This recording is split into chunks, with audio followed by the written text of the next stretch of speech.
आज तो के गरम कइए देते हैं, चल एनर्जी घीच।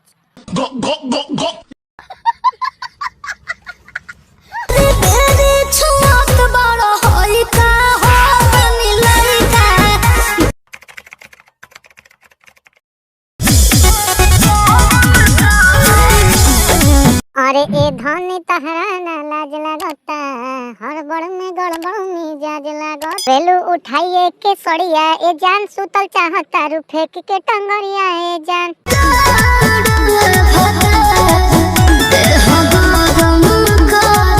हीटर है इनकरा ऐसा गरम कर दी कि आज के बाद कबो ठंडे ना लागी।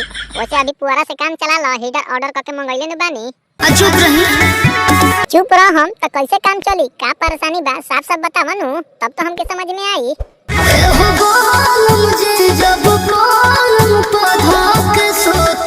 अरे तो पलंग पे हर केहुए सुतला एक दूसरा के धके, त ई में कौन नया बात बा हेरा। आज तो के गरम कइए देते हैं, चल एनर्जी घीच।